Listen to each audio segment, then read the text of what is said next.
Hey everyone, and welcome back to the Firefighters Podcast, where we seek to develop, inspire, and motivate the world of the emergency services operator through a series of wide-ranging conversations. Now, before we go any further, just hit that rate, follow, or subscribe button on whatever platform you're listening to. It's a key performance indicator for us and helps us reach even more people. Now, here's what we've got for you today. My guest on the podcast today is Dr. Nikki Power. Nikki is a senior lecturer and associate professor in Organisational Psychology. Her research focuses on teamwork, interoperability, and decision-making under pressure. She's done a tremendous amount of work on socio-cognitive processes involved in decision-making and teamwork in high-pressured work environments. She's conducted research on the psychology of indecision, identifying the principles that predict why decision-making can derail and the ways to overcome it. She's also conducted research on the psychology of interoperability, specifically as part of a funded project on the psychology of interoperability working with the emergency services.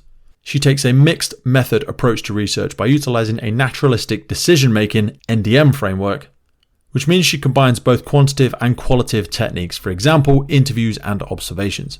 She has expertise in designing and delivering immersive simulations to both train and test the principles of decision-making and practitioners. As such, her research has both academic and applied impact, disseminating findings through traditional academic outputs such as conferences and publications, whilst ensuring findings are also shared with end users, both directly and indirectly through a mixture of practitioner reports, workshops, training, and of course, podcasts. Today's a really useful and insightful conversation with Nikki as we delve into two of her pieces of work, one being the Psychology of Interoperability, a systematic review of joint working between the UK emergency services, and also some really interesting stuff about decision inertia in critical incidents. With decision making in high pressure situations being our bread and butter, it was so great to have a truly knowledgeable academic come on and shine a light on some of these deeply ingrained socio-cognitive processes that we lean on every day in decision-making and teamwork in these high-pressured work environments. So I hope you take a lot away from today's conversation, and without further ado, it's my pleasure to introduce Dr. Nikki Power. I'll see you on the other side. Nikki, when I was thinking about our conversation today, you were kind enough to sort of direct me to like a whole massive vortex of sort of research and stuff you're doing in the past. So I've picked out several key things I'd love to talk to you about today, but I thought a nice place to start is to go with the fact that as a senior lecturer and associate professor in psychology, you look a lot at teamwork, interoperability, and decision making, but specifically in these extreme environments. And I wanted to just zoom in on why that became an interest for yourself, because you did a lot of your original studies around this. Why is it something that necessarily appealed to you? Yeah, so I think when I was obviously kind of going back to undergraduate days, I was really interested in psychology, and I was always kind of a nerdy good student. So that was the thing that I thought, okay, yeah, that's what I want to go into and like consider doing a PhD. And I did a PhD in forensic psychology, and I did that at Liverpool. And one of the really unique things about that course is there's a big module on policing and emergencies and kind of thinking about not just the forensic in terms of like the criminals, which is traditionally what people think of, but how do people actually make decisions in those environments? And it was just something that I'd not really considered before, that actually these people are, you know, normal men and women, but are working in these really extreme environments that, you know, I go to work and come home and I might be thinking about stuff, but, you know, you might have saved someone's life that day or something that's gone horribly wrong. And it's the kind of, for me, it was just really interesting to think about that psychology. So who goes into those kind of jobs? But importantly, recognizing that those kind of jobs are really, really challenging. So can we use psychology to actually help people, to actually make that challenging environment easier to kind of manage, to make decisions, to work in teams? One of my more recent threads of research has been looking at kind of moral injury. So looking at when people make decisions in really critical environments, how do they deal? The titles you come up with for these things are really nice. Yeah, well, like decision inertia, moral injury, because they're all, I always feel like most of them sound like a oxymoron, don't they? Yeah. Do you know what I mean? Because like moral and injury bring into that psychological and physical in a beautifully two-worded thing. Oh yeah, absolutely. Do you know what I mean? Yeah. There's so much of that stuff. But I also wanted to ask you, is it a woman thing? So not a woman thing. So just pause with me for a second. Careful. Loads of women are interested in crimes and drama. And like when you said there forensic psychology, it fascinates me. Like someone asked me the other day, who would be one of my most interesting people to interview? And I was like, I'd love to interview, like, I actually think I have already introduced a psychopath, by the way, because psychopathy, and so you have to have some, you ever heard of the hair test? I talk about this every now and again. No. Do you heard of the hair test? Oh, look at this, because it's so within your field as well, like not specifically in your field, but psychology. So Professor Hare was a guy that went into prisons, and he was trying to test for what psychopaths or sociopaths, what tendencies they had. And he found out like 95% of people in prisons were psychopaths. Okay, fairly obvious. He then threw it wider into society. Mm-hmm.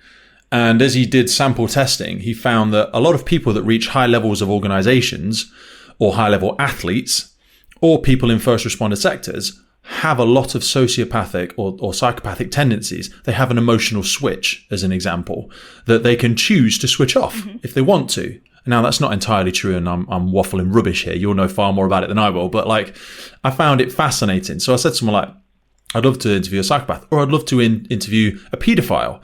And people are like, really, Pete? God, we should just kill them all. And I'm like, unless you understand, and I promise there's a cognitive thread here, unless you can understand the mindset of that person, what would I need to believe in order for what you've just done to make sense? And I always think about that with crime. Yeah. And I think about that with people that do horrific things and, you know, whatever, the Holocausts and things like this. Like, what would my mental blueprint need to be? Because I also think about it when I interview people like from the special forces or the police or people that work in child sex offenders and stuff like that. I'm like, wow, the cognitive dissonance, the cognitive how jarring that is. Yeah. Cognitively, like when you're talking about decision inertia and what it takes to be in those moments and like balancing priorities in like the Jessup principles that we're going to speak about today. I'm not going to ask how old you are, but I think we're about the similar age.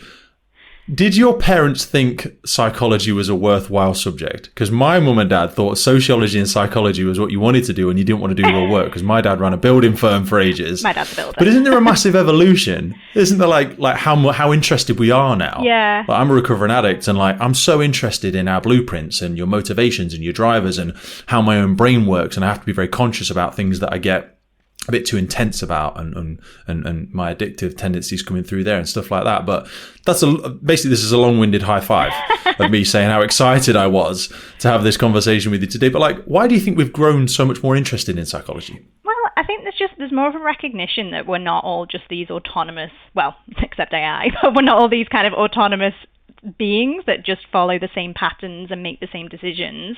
And I think as well, probably historically, kind of going way back, there was a thing about rationality and that we all need to be very rational people, and it was almost seen as this gold standard to be a rational decision maker. And I think certainly something that I'm very much an advocate of is that rationality kind of doesn't really exist, because it's very subjective about what is a rational decision for one person might be seen as totally irrational to somebody else. And I think there's a move, and that's a lot of my research is looking very kind of contextually at understanding that. And there'd be lots of people that would turn around and say, oh my God, why would you want to work for the emergency services? Like, it's a thankless job, but obviously there's reasons why people do it, and it's not to say that they're making irrational decisions.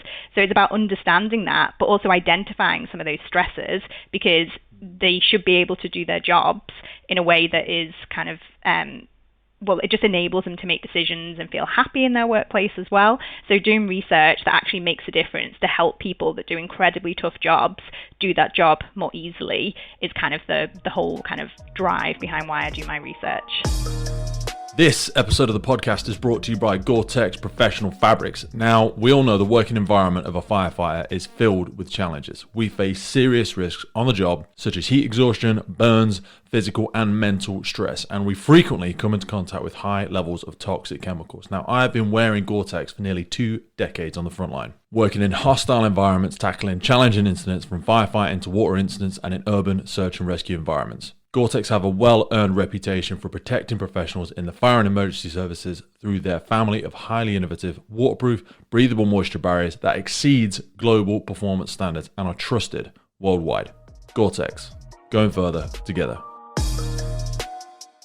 One of the studies we're going to speak about today around the psychology of interoperability, people might hear this initially because a lot of the Jessup principles originated around 2012. So people might be here. I mean, I always have to be cognizant of the fact that we have a big listenership from different places as well. So A, different places around the world. B, some people that don't even in the emergency services. So I may pause you at times to bring it down to, let's use language that we'll all be able to, so we don't lose anybody along the way. There's also people that are just joining the emergency services, and there'll be senior leaders that are more familiar with some of the things we're going to discuss. But could you take us through, so what is Jessup? It came around 2012. Talks about the principles of that, because as we've seen it grow. As we've seen it grow and adopted and not adopted in good and not bad ways, but in effective and less effective ways, we have now seen, as something we're going to come on to as well, how perhaps it's not had its initially intended success. So a lot to pick out there. Pull whichever thread you want to go for first. Yeah, sure. So kind of my interest in Jessup is because I was doing my PhD around the time that Jessup was introduced, and I was looking at decision making and teamwork in emergency response contexts, and then all of a sudden everyone were talking about Jessup, and I was like, oh, what is this? And I've got like some vintage kind of like wristband from 2012 when it first came out that I've still got on my desk. So Jessup was kind of established, and Jessup stood for the Joint Emergency Services Interoperability Programme, as it was at the time. There was kind of a big load of investment behind it. So I think it was £1.76 million were invested into Jessup to get it up and running. Who paid for that? Was that a government programme? Yeah, so it was originally centralised, so it kind of came, and the idea was that was a 2-year rollout with training, the unveiling of these principles. So this is about kind of telling commanders that you need to co-locate when you get to an emergency to try and avoid silo working. Things like the joint decision model were established to try and get commanders from the 3 services to think in a more similar kind of following the same kind of loops.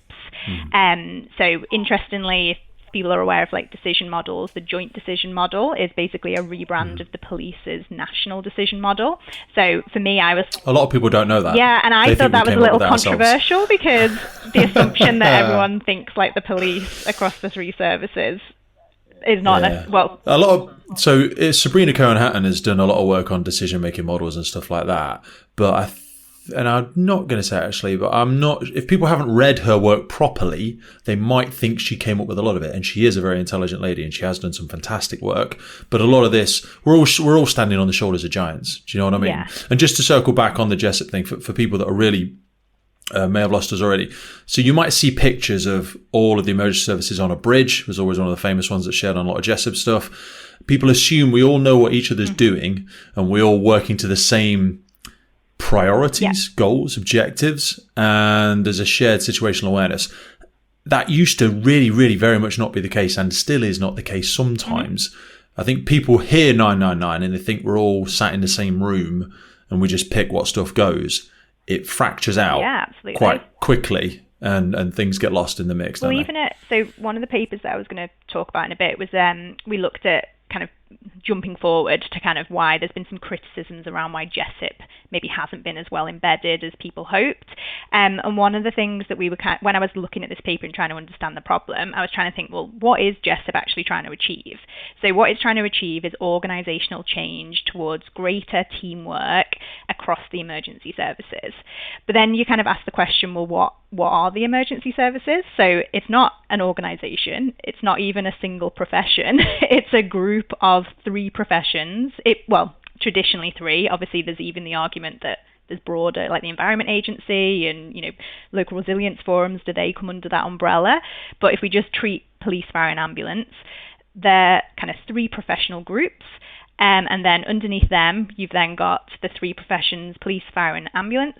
Underneath each of those professions, I think there's around 110 different organisations across the 3 emergency services, and they don't even geographically map onto one another. So, and there's that. Nor do they follow all the same principles, procedures. They don't have the same equipment. Yeah. Geographically, their risk profile is very different. Exactly. Some of them just belong to an airport, or they belong to a whatever. Yeah, like British Transport Police, for example, is, that where do they map? Exactly. They're just everywhere. Yeah. So when you actually think about like the challenge that Jessup were given to create greater teamwork in this incredibly messy, multi-professional framework, it's almost like they're set up for failure before it even begins. I know. And it was a bold shout. Yeah, and it's a good move. And it's, obviously I think Jessup is a great idea. I think it's really, really important. Mm-hmm. But if it's not like backed, if it's not kind of really invested in, like the team over the years have been massively cut back. So it's now kind of currently only really kind of one, and I think it's 1.3. They've cut back, but a lot of them have changed as well. Yeah, exactly. So we're going through a massive retirement profile certainly in the first responder sector, and definitely in the fire service now, where people will say, "Oh, that's 10 years old or 12 years old now." I'm like, we need to talk about it again, which is obviously the principle of our conversation today, because we think we knew it, and it's a bit like Chinese whispers. It'll have been handed down, and it doesn't look like the thing that we said it was to start with. Yeah, and there's like, obviously... This episode is brought to you in partnership with MSA Safety. Today we have them to thank for the improved firefighter safety through connectivity in their brand new connected firefighter system. At the center of the connected firefighter platform is the MSA M1 SCBA with telemetry. That integrates straight in with the Luna system, which is a wireless all-in-one device creating an independent search and rescue network, providing edge detection, enhanced personal thermal imaging, while simplifying post-scene reporting and data retention. All of this then plugs into the FireGrid system for cloud-based connectivity, real-time information, and data-driven decisions for the incident commander. MSA are truly taking massive strides in the future of improved firefighter safety through connectivity in the brand new MSA connected firefighter platform. Now back to the show. The good thing with these things is you want to be able to train trainers, but then obviously the translation then in how they train it. And there's other organisations that work with the emergency services that say, oh, we want to get involved with Jessup, but I've heard anecdotally that then what they're training isn't necessarily what Jessup is. So the whole point of Jessup is to make people more cohesive and follow, think about goals in the same way, use kind of, complementary procedures, but it's the kind of distribution of it is getting very diluted. So, and that's obviously a challenge. It's not, the issue isn't necessarily with Jessup itself. The principle and the idea is sound. It's the implementation where things start to fall down. Mm-hmm. So take us back, because I'm terrible at interrupting. I'm really bad at it. Take us through some of the key principles for it, because there was kind of 4 elements, to this study that we spoke about and that we're going to be going into start picking apart. And there were some wonderful findings because there's another one I want to talk. I'm so conscious on time. We've got loads of time, but I'm terrible because my mind goes in 27 directions. And I know a simple point might take 10 minutes because I keep interrupting you. But take us back to the principles. Like speaking to a child. It's terrible. Take me back to the principles, and I will do my utmost to shut up and let you go with it. Yeah. So basically, I was running a research project recently where what we thought would be interesting to do was, it was inspired kind of off the back of the Manchester Arena inquiry and all the criticisms that were coming out around Jessup, saying why is it not in the muscle memory? Why is it failed? And whether people agree with that as a criticism or not, that's up for people to decide, but that was a criticism that was raised. So it was well publicised. Yeah. So we'll link the Kerslake report as well. We've actually had the lead Nilo from that service on the podcast. Right. We haven't released his episode yet, so you won't have heard it. But he's very honest, and I'm sure a lot of what he said will reflect what you're going to say as well. So obviously that was kind of in the public sphere. So with my interest and background, I thought, okay, well, this is a great opportunity for us to actually look at what is Jessup and what is interoperability. So interoperability is kind of the word used to describe the multi-team system. So obviously Jessup has focused mainly on police, fire and ambulance service, so I'm just going to use them as an example. So this is what you'd call, in kind of some of the more teamwork literature, you'd refer to this as a multi-team system, because it's a team of teams. So we've got the police team, the fire team and the ambulance team. Police arguably even have more teams because they've got lots of different kind of areas that they work on. And they come together to work as an emergency team in response to a terrorist attack, for example. So what we're trying to do, and what Jessup is trying to do, is improve the interoperability of that multi-team system. So make sure that they are working towards the same goals, or certainly complementary and cohesive goals, that they are sharing information effectively. One of the things that Jessup says is don't use acronyms, and I think that's something that actually has made quite a difference, that people are a little bit more aware of those acronyms and explaining them. So it's about just supporting a better multi-team system, because not only is this multi-team system kind of operating, it's complex anyway because it's different people and different kind of coming together and different priorities, but you've also got this kind of threat of the emergency. And that's the thing that kind of why I'm interested in this research, is it's not a case of the team can go, oh, this is really, really complicated, we're not working together, let's put a pin in it today and come back tomorrow, because that's just not realistic, because you've got this emergency that is going to keep changing, and it doesn't even stay static, it changes all the time. So information changes. The information you get might be incorrect, it might no longer be relevant. So how do you support that really complex, interoperable, multi-team system? So that's kind of what Jessup wanted to do. And they defined interoperability as working together coherently as a matter of routine, which makes sense. It's basically just what teamwork is working together and kind of, making sure that we understand one another. But one of the first things we wanted to do with our research was to try and understand what are the kind of specific facets of interoperability. So, okay, it's teamwork, but what does that mean? What do you need in order to work effectively as a team?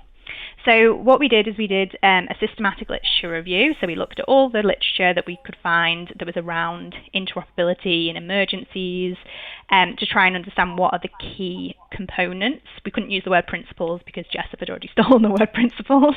So to keep things clear, we talked about interoperability components. And what we found is there were two main types. So we had structural components. So these were the kind of very kind of things that you could almost impose on the team. So how the team is put together and what it actually looks like. And within the structural components, what we found is that communication is really essential for interoperability, and there's not much of a surprise there. In order for a multi-team system to work well together, people need to know who they're speaking to, they need to share relevant information, they need to update one another. So having a kind of clear communication and information exchange net kind of system is really, really important. The second, go on. I'll just segue on that one. So I'll try and expand just for some understanding for other people. Again, for the public's awareness and for perhaps people joining organisations, when we all arrive at a thing, and we'll stick to those three individuals as one, so ambulance service, fire and police, I'm of course going to lean into a bias with the fire service, but not try to. We have a quite an obvious command structure. You can usually tell who's in charge. We put a special jacket on. You can see who the person in charge is. That person makes most of the decisions, and they need to have the greatest situational awareness usually. Historically, with the Jessup stuff, and just to come in on that communication piece, is we have found it hard on larger scale incidents to identify key partners. Who's in charge from the police? We don't know your rank markings. We don't understand it. We're not really taught it. And equally with the ambulances, when these incidents get more complex, they tend to operate they did used to tend to operate as smaller individual units. They're working on that car, you're working on this car. And there's a self-governance in amongst all those smaller teams. Whereas one of the great principles of Jessup, and I'll stop just after this point, is like identifying those key communicators to ensure we're having that communication, that situational awareness, because it's obvious who's in charge from us. But when we're having these meetings, I don't want, the fourth deputy from wherever station coming in on the meeting. If that person's not really got impact, authority, situational awareness to be able to disseminate the information or disseminate the decisions that come out of this conversation. Yeah, absolutely. And that's kind of a key part of that communication structure. So Jessup kind of saying that you need to have commanders to co-locate and to kind of recognize, so to wear like Jessup tabards, for example. And interestingly, we did some interview research around some of the reasons why Jessup wasn't being as well implemented, and one of the things that came up was that the police never wear their Jessup tabards. And that they don't. But ambulance are great. Ambulance team leaders, the single riding paramedic leads, my brother-in-law is one of them, they're great. They stick them on, and they've got a bit of police can be naughty sausages sometimes, and they're all important, and they all think they're more important than they are, and so do we, I'm sure, at times. But you're like, who are you? There's lots of you. Who's in charge? Yeah. Who do I talk to? And it was interesting, actually, because it was raised by, we interviewed people from police, fire and ambulance. everybody, all three services said, "Oh, police don't wear their Jessup tabards." One of the police officers was like, "I don't know why we don't wear them. It must be really frustrating." And there were people in I think it was the fire service, saying they carried police Jessup tabards to make them wear them just so they could identify. We feel like the parents. We turn up with more people, more resources, and a bigger truck usually, and the kids are like, "I forgot my thing." Right, come here, put this on, right, off you go. And we're just like, come on. But communication is really, really key. So it's important that to have an effective interoperable system, you need people to communicate effectively. The second structural component was around, kind of related to that, around having a flexible and a decentralized structure. And this is basically around role understanding. So knowing who the commanders are, but importantly, being able to recognize if somebody from a different agency is becoming overloaded. Can you flexibly provide behavior? Can you support one another? And that's why a multi-team system, an interoperable system, is so important, because it allows people to step in for one another. So if the police are particularly overloaded, because it's a very police-focused incident, can fire and ambulance help with that? Are there things that they can do just to support? And that's a really key structure, is having that role understanding to kind of firstly recognize when somebody is being overloaded, but then also knowing how to offer help to actually support that structure.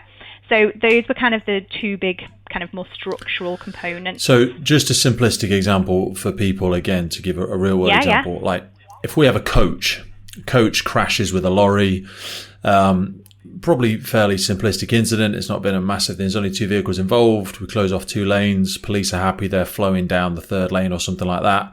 We've isolated the vehicles and we just need to get these people off one by one. They have got a series of minor injuries. Now for us, and again, Jessup comes around the principle of more major incidents, but a major incident, the police might only have two cars there. They're just managing traffic, whatever. They'll take a statement, breathalyze the lorry driver, something like that. Not a major incident for them. For us, we've switched everything off. Everyone's safe. They can eventually get off in time. For the ambulance service, this might be a major incident. They might have 6 or 7 people that are critically injured in that. And they might only have one junior paramedic on the scene at the time.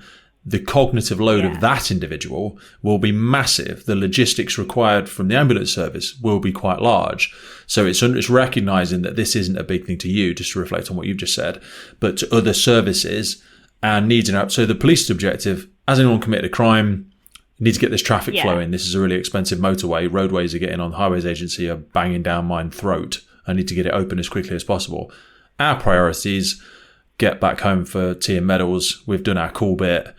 But the ambulance, this is a big thing, and it's going to start overloading local hospitals and all that sort of jazz. So that the piece is moving in that sector, and how we can support that is, like you alluded to, a crucial aspect to recognizing other people's load. Yeah, and it might sound simple that, people that might be unfamiliar would think, oh, well, of course, the fire service would recognise the paramedics are overloaded and they need to help. But it's not that simple, because you are also naturally in your organisation, you're focusing on your objectives, and you've also got that pressure that, well, what if we're needed elsewhere? What if there's another incident that's a fire incident, core fire? Yeah. So we are going to leave. Yeah, exactly. So it's about but the kind of the idea of a good interoperable system is being able to recognize and say, okay, that might not be my sub-team or organization's priority, but I can provide that backup behavior. What can I do to just take that load off that other team member? So these kind of principles are really important. The other thing that we found is that there were also, what we felt was quite new, was these more psychological principles of interoperability. And these are probably more similar to what people would imagine as soft skills. So things that can help that team work together more cohesively. And we found that there were 3 of these. So trust was really important. Having a kind of shared identity. So feeling like one team and not you're your team, I'm my team. Let's just get on with this and then leave. And then also goals, in terms of having people thinking about goals in the same way and interpreting them psychologically in the same way, so they're all motivated to operate in the same kind of fashion. So if we take trust, ideally it would be great if everybody knew each other, because you get over any of those initial, oh, who are you? What are you doing? Are you actually good at your job? All those kind of doubts that you might have.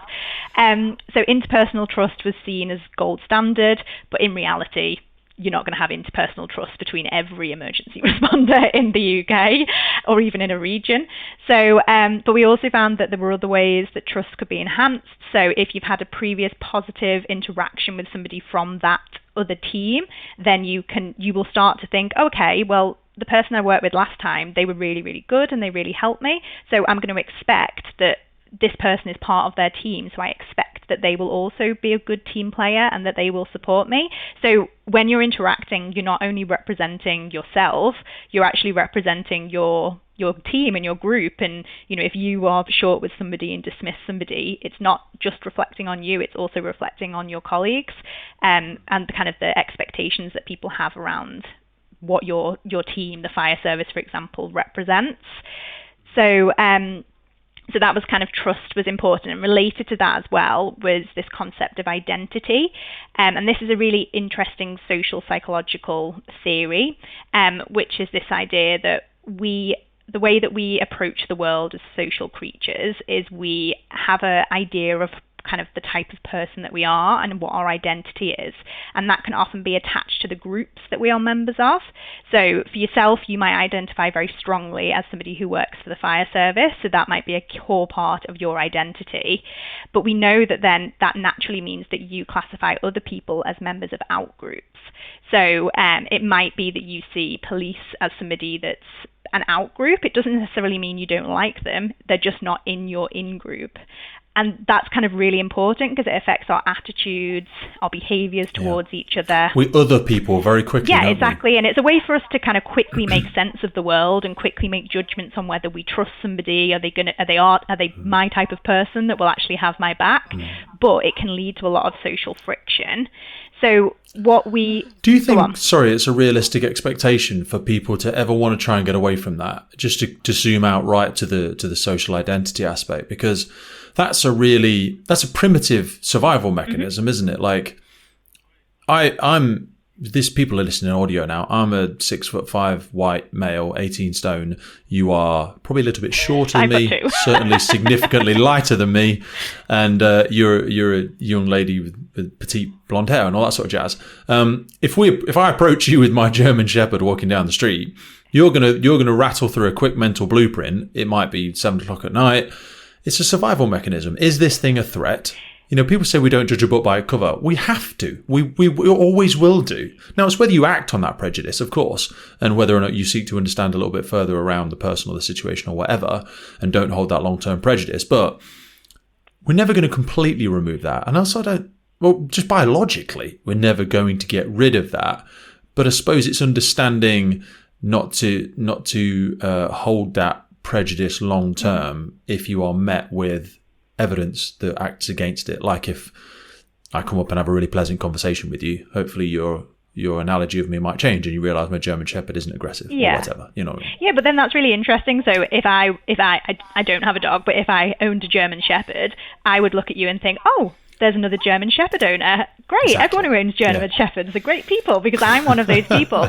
We always look for flags. Do you ever hear the Simon Sinek talk where he's like, so we both live in England and we speak English. If you came up to me in London and I'd never met you before and you're like, hey, you need to go to this restaurant just down the street. It's the best place ever. You'd really enjoy it. I'd be like, okay, thank you, freak. Go away. But if I'm in Brazil and I hear on the next table you speaking, and I'm like, hey, you from England? Yeah. And you're like, yeah, I'm like, oh my God. And you're like, you should go to this place down the street. It's really, I'd be like, oh yeah. And I'll say to my wife, babe, we should go there tomorrow. Nikki says it's great. Do you know what I mean? Because I'm hearing and seeing these like patches where I go, oh, I think Simon Sinek describes it as like red hats. You're like, you see another red hat and you're like, oh, you're like me. You get me. Do you know what I mean? That goes through layers, doesn't it? If I recognise someone, you're a first responder, I'm a first responder. Oh, we must think alike. Yeah. But if I'm a firefighter, you're a police officer. Oh, no, maybe not. It's just like every layer you go down or up, it changes, yeah, and doesn't thinking about it in like those different levels. And there's loads of research on like people's accents and kind of like, so if I go somewhere and I like basically down south, I might get really scouse because then I'm trying to just show that I'm a scouser and I'm from the north.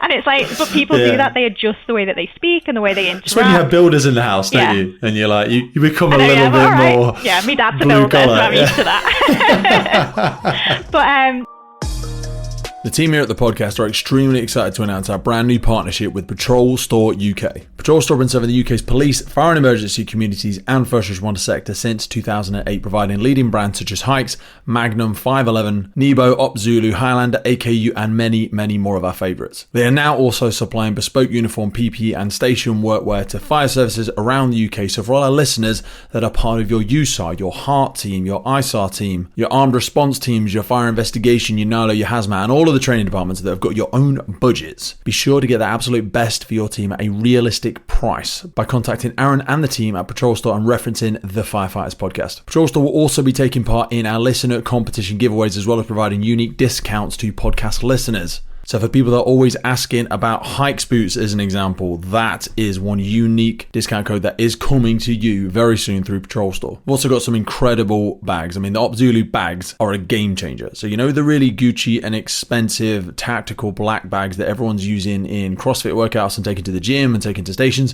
Well, they've basically got that, but it's made better and costs less, because they're not slapping some Gucci expensive brand name on it and it's giving you what you want on a first responder salary. Be sure to keep your eyes in the notes of the episodes for links to unique offers and discount codes. And if you're looking to buy well and buy once, be sure to get in the notes and head over to Patrol Store UK. Now back to the show.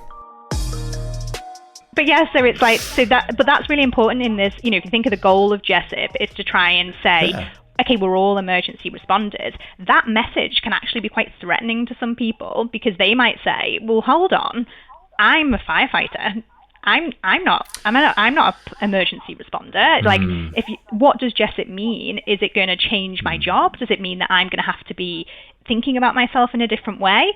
And that might not be the intention of GESIP whatsoever, but it's important to try and address the way that GESIP is presented, to show that it's presented in a way that's still, okay, you've got your identity that you can protect, but we're just going to maybe work in a slightly different way. And there's lots of research looking at kind of where, GESIP is not a merger, but looking at organisational mergers and how that influences people's identities and whether they then reject the identity that they had. So there's loads of really interesting social psychology around organisational change and teamwork, and how that affects the way we think about ourselves, our in-groups, and those around us. You have it a lot with people that identify as firefighters, and there's a conversation constantly ongoing around first aid and EMS support, like the American models of us doing first aid in a sort of semi-hybrid paramedic style role.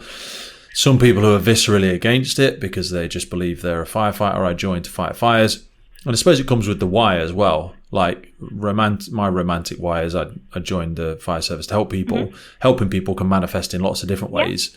I'm happy to help paramedics get people off a coach, or go and help Mrs. Goggins get up out of a house or whatever.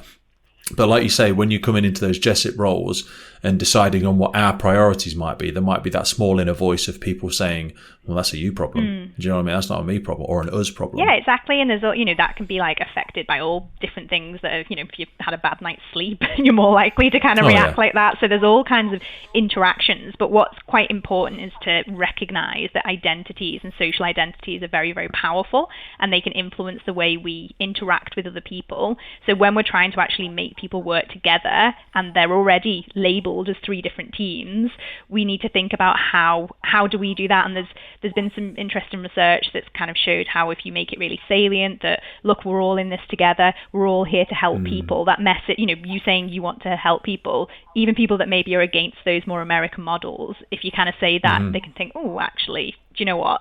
That is true. So just those kind of cues to make people realize, actually, we're all here together. We might have different objectives and maybe different approaches, but fundamentally, we're here to resolve this emergency, maximize life saving, and kind of make things better before we go home. Now, we're having a really elitist conversation a little bit around, we don't have, and it's a good point, you split them really nicely into some macro, meso and micro level issues, which we'll go into in a minute. And the first one maybe alludes to what I'm saying here around financial support, financial investments, because when we're having that conversation, like if I were to commit a fire engine to, we know what that last person does just need taken to hospital, we'll sort that one out. Ugh. The political ramifications and unions that will pile in on a decision like that would potentially not always, but in some places, certainly in the UK, might be quite significant around role maps, and that's not our job, and all that sort of stuff. That's probably one of the key things around why JESIP is so hard in some places. It's the whole, and I know I've already said it, but it's like not my job aspect of it, and I'm reticent to make a commitment to what you just proposed because of my organizational principles or resource limitations or whatever it might be. But you also spoke about in the macro, sort of that lack of financial investment in this JESIP principle as a whole as well. Yeah, so we did another research study where we did interviews with experienced emergency responders to get their reflections on, JESIP's been around for 10 years now. What do we think about it? What do we think about interoperability more broadly? And what we were interested in looking at is, why are there these criticisms that it's not been embedded? So can we try and just speak to the actual people that have been, the people that have received, recipients of change? How have they experienced it, and why do they think that some of these issues exist? And as you mentioned, we found that there were kind of 3 levels in why JESIP failed to be implemented. And what we kind of framed it around was a principal implementation gap. So we found that everyone we interviewed were like, yep, the principle of JESIP makes sense. So we're not trying to get people on side with JESIP. Everyone agreed, yes, JESIP is useful and it's interesting and it's something that's going to help and make my job better if I work well in an interoperable team. But what we found is there were issues in how to actually implement it. And some of it was around that very practical financial constraints. So, you'll obviously austerity, all the kind of crises with finance at the moment, everything's very, very turbulent and stripped back. Even JESIP itself, the funding to it is very, very small. It's a very small team. You might have people representing in different organizations, but the central team is very, very small. So one of the things that we found is that people said, yeah, interoperability is great, but actually we don't have the financial backing to it. So there's no central backing in terms of that central kind of JESIP team, or very limited backing. But importantly, there's very little operational capacity to engage in JESIP, and specifically JESIP training. Like training exercises. So multi-agency training, great. Let's all go there. But actually, if you're that busy, if that means a paramedic's got a choice between saving an actual life versus attending some training, that no one's ever going to prioritize somebody to engage in that training. And especially for a lot of people commented on the ambulance service are so operationally busy that they understand there's no capacity to engage in kind of a really interesting, useful couple of days, or even regularity of training as well. So it's not a case of do it once every 3 years and suddenly you're a fantastic team member. We all go to training, and then after this conversation there'll be loads of stuff that people don't remember because you can't just compute all that information. You absorb like 20% of it. Exactly. So these macro level issues were kind of seen as really limiting the implementation of JESIP. I mean, that was kind of something, as a psychologist, there's nothing I can do about that. So it's kind of more a case of flagging it. You can just point to it. And saying, this is a problem. And we could, one of the things we're looking to do next with our research is to design some more psychologically informed interoperability training around soft skills, I suppose. Nice. But we can design this fabulous, amazing training, and we could have all this evidence that it really, really helps. But if you're not going to actually back you need the financial backing. Otherwise, it's just writing on a wall, isn't it? It's just value preaching. We're just saying these nice things. Yeah. But it is, you're right, we've shrunk things down to such a skeleton capacity in a lot of places that we don't have that fat on the bone to be able to put into things like this. And you are absolutely right. The NHS, I think, are busier than probably all of us. And they're so big. Yeah. It's like trying to interact with the Titanic. Yeah. It's just like, God, how do I get a decision maker to come and authorize doing some sort of training? We have fire stations all over the place that sit adjacent to ambulance stations, and trying to get them over, not through lack of will or desire or interest, but just capacity to come and take part in just road traffic collisions or whatever. Yeah, and that's precisely kind of what we found is the principle of interoperability in JESIP. Everyone they're willing and they want to engage, but there's just some realistic constraints that mean that actually implementing that interaction and that training is really constrained. So, and obviously finance is one of those kind of the big issues.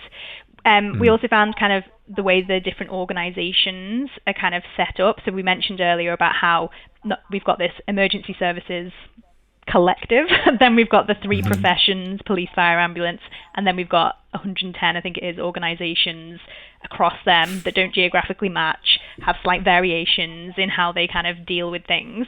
So that mismatch in terms of the organisational structures, that was kind of what we termed like a meso level, like mid-level organisational reason for why there was this gap between principles and implementation. So command structures, for example, was one that was identified quite regularly, that who turns up at an incident is mismatched. So fires will always have a commander. So somebody will always turn up and be, there was a phrase that kind of they knew JESIP, and they'd had all the JESIP training. There's always a JESIP person, and then you'll get a Bobby on the beat that says, that's not me. That's not what I do. I've got to wait for my kind of superior to arrive. So even with the best will and intentions to kind of do JESIP, you turn up at an incident and you can't do it because there's not the relevant people available, or certainly those individuals are less aware. And I know there's been, moves to try and train and increase awareness, but that mismatch in terms of the command structure is really difficult when you're trying to make decisions and kind of, where you need that relevant person to make that decision. I think you can do a lot of the principles of it, but certainly with some police officers and whatnot, they can feel reticent as though they're going to make a decision or commit to something that they perhaps feel as though they don't have the authority to it. But most of the big overarching principles, are around shared situational awareness and just ensuring that we're aligned on our strategies. And they already have them. Yeah. They already have what they're doing. We just want awareness of it more than anything else, so that we're not limiting them. They're not, becoming a barrier to our operations, or vice versa. Or we're not setting them up to fail, putting them in a situation where they're unaware of a developing hazard or something like that. And that can all be done. But I think JESIP just sounds, for probably some of the limited interaction that police officers, an example, or even just base level paramedics, because they have a lot of CPD to do, they may have only heard a little bit about it and think that that's something that commanders do. And like you say, they simply might not be present yet. Yeah, exactly. And kind of the scope of JESIP was originally pitched at command level, but I think it's been recognised and people are aware that actually it's not just command level. It's also not just blue lights. It's kind of, JESIP is wider than that. It's about this big interoperable system, which includes kind of, horizontally all the different organisations that might be involved in so that. Just to go on a quick whistle-stop tour there for people, we're talking about when you get these larger incidents, you get TCGs and SCGs, so tactical command groups, strategic command groups, and these will include second-class responders, but like might be Mines Rescue, Highways Agency, local resilience forums, other individuals like that, local councils who have a lot of help, influence, electricity boards, gas boards, all this sort of stuff. They all help towards the collective response to that incident.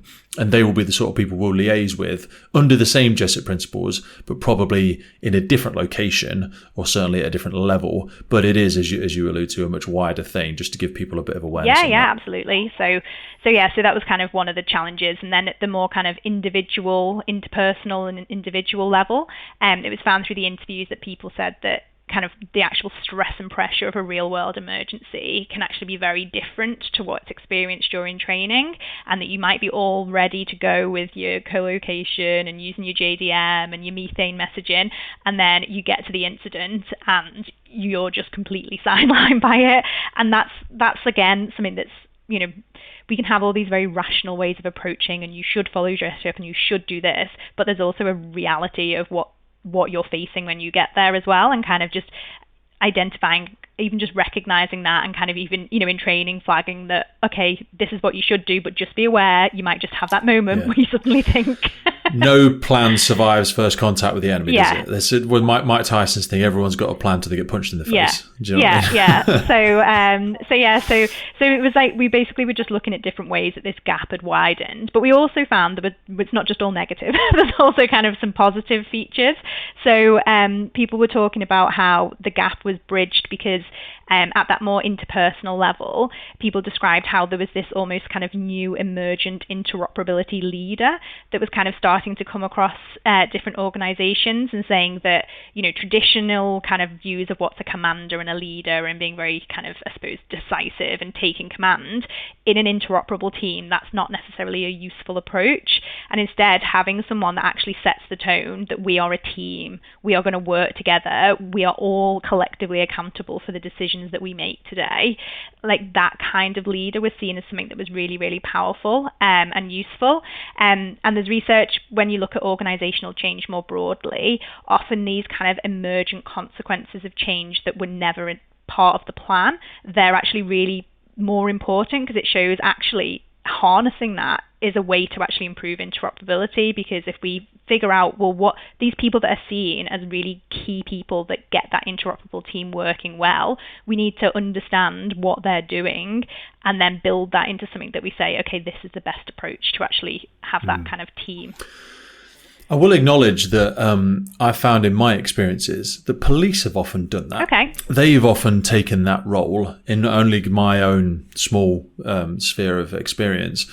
They're very good. Certainly when you get to tactical command, they tend to chair things like that. Even though the fire may have more people present and we're sometimes a bit more familiar with command and control, police, I don't know if it's because they're in charge of the law, aren't they? Yeah. They impose the law. And they usually have overall responsibility if there's going to be a big investigation or there's a crime that's been committed.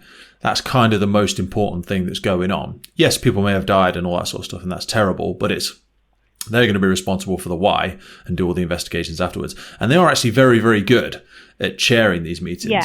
Like we might get involved in a lot of the on-the-ground tactics because we bring in a big bubble of safety and we have a lot more people that are dealing face-to-face with the thing. But I will acknowledge the police are very, very good at that. They have a very, in my experience, with the commanders that I've worked with, they chair them very well and they act as very, very good, balanced leaders with an acknowledgement of everyone's priorities. Yeah, and then that's really useful to kind of look at, okay, well, how do they do that? What are the skills that they have? What are there kind of certain things that they say or ways that they listen to people? Do they, looking at that structure to try and actually... I think they spend more time listening. Yeah. I'm just trying to think in my head. Obviously, I'm not a police officer, but they spend a lot more time listening to people's issues and gripes and seeking to understand what do you really want me to do about it. Our communications with the public, fire service, we tend to turn up. I just want it brief, short. Give me the highlights. Give me the critical information because I need to do something very quickly. Yeah. Do you know what I mean? So we can unconsciously be a bit short, a bit curt, a bit to the point, but very matter of fact in our communications with the public. We're telling everybody to get out and evacuate in a certain way. We want crucial information about what's inside your home or things like that. So I think unconsciously that may have been, and I'm just thinking off the top of my head here, why they are better at some of those, because they deal with a lot, whatever it might be, crimes, domestic violence, complex stuff, very complex things they deal with. Yeah, exactly. So it's, different skill sets, isn't it? And then, but the idea of interoperability is kind of sharing that best practice and looking at ways that we can try and, say, okay, what can we learn from the way the police chair those meetings? Are there some key strategies that they engage with? Maybe listening is a really important thing, or phrasing questions in a certain way. So I think that's kind of really powerful for informing the training. Phrasing questions. Yeah. I've found that, oh my God. Like I think about it with the podcast half the time, and I say it to my daughter all the time. Ask better questions, you get better answers. Yeah, it's key. You know what I mean? You don't lead people. Make sure that they're open questions. She says, like, "Daddy, are you busy this weekend?" Yes. Yeah. Are you doing anything at 10 o'clock on Sunday morning? That's a better question. Specific. You'll get a better answer. Yeah. And you're right. Open and closed question. Most people unconsciously ask closed questions all the time. They just don't realise it. Yeah. Most of the time, and they're wondering why they're struggling to sustain a conversation. But it's because they've got an idea of what they want to kind of find out about, rather than just asking a broad question and listening to. Because then obviously I do a lot of interviews with my research, and that's a really key part, is that you might have something that you're interested and you want somebody to talk about, or you're hoping that they raise, but at the end of the day, it's the interviewee who is in control, because it's their, and I'm interested in their narrative. So if they don't mention it, that's fine. That's very telling in itself. You should run a podcast, Nikki. I don't know You'd about be that. great. No, you should, because it's exactly that. I've got 10% information about Nikki's vast amount of experience and study and knowledge and blah, blah, blah. I've got a few things that I think, but she is going to uncover several interesting rabbit holes where I'll go, oh my God, oh wow, hey, I didn't think about that. So it's important not to be married to your ideas of what you're going to get out of this thing or what information you think, because then you fall into those unconscious bias questions as well of steering people in, almost loaded questions. Yeah. Where it's difficult for them to tell you the truth or tell you perhaps what you do need to know. Yeah, well, I had a bit of a baptism of fire with it because when I was doing my PhD, I ended up I was doing interviews with different commanders, and I was thinking, commanders are very busy people. They're not going to have time. The interviews will be quite short. And I interviewed 31 commanders, and I ended up with over 50 hours of interviews, which I sadly had no funding for transcription. And this was before the days of team transcribing things. So I transcribed 450,000 words listening. The worst is listening to myself, though. That was the bit I didn't like. I know though, and I have this myself with all the editing, don't you get some great self-awareness? Yes. Well, I'm going to be more, you're I'm going to be hyper-aware you hate now. your voice. Yeah. And then you're like, oh God, I always do that. And even though I say I interrupt people or I'm doing this or that verbal tick that you've got, and you're like, ooh, I forced that response. Yeah. That wasn't a natural response. Yeah, absolutely. And there's a lot of, nobody's born a natural interviewer. Like, it's all things that you learn over time. And I'm sure if you reflect on your own practice from like the first podcast through to kind of this latest one, you change, and it's all learning, isn't it? You just got to put yourself out there.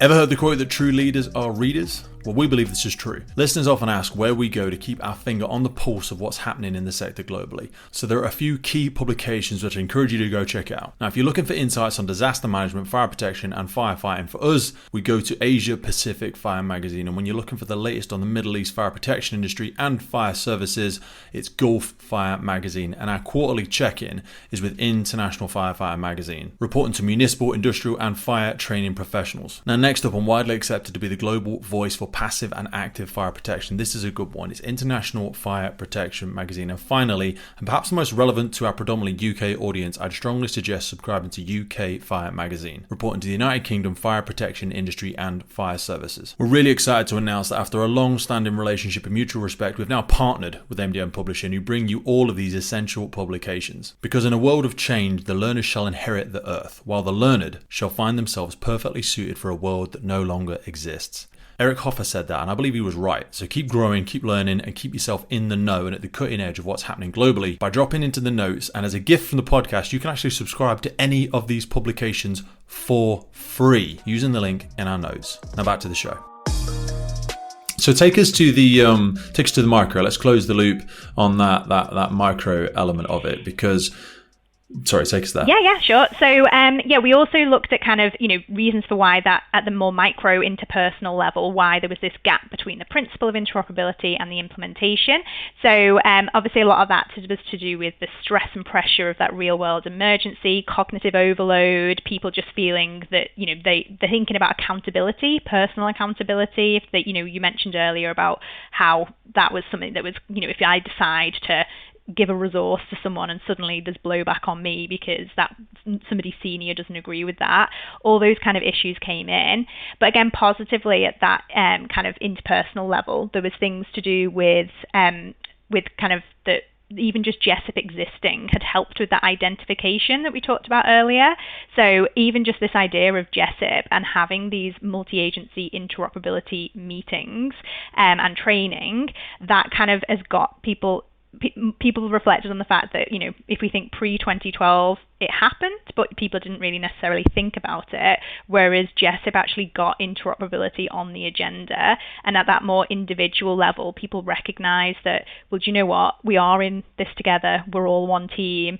We are trying to, maybe I had all these prejudice or kind of thoughts around what a different organization emergency response kind of group operated like and what they thought. But actually, when we go to training and I sit and chat with them, and chatting over coffee was seen as something that was really key in training, not just necessarily the exercise, but, when you have your lunch break and your coffee and then you're like, actually, so what would you do in this situation? And just those conversations, it just helps people bond and realize that actually we're all here for exactly the same reason. We might have those pressures ironically, actually, people talked about the fact that the kind of austerity was something that had almost bonded people. They're kind of like, we're all under the same pressures, we've all faced the same cuts.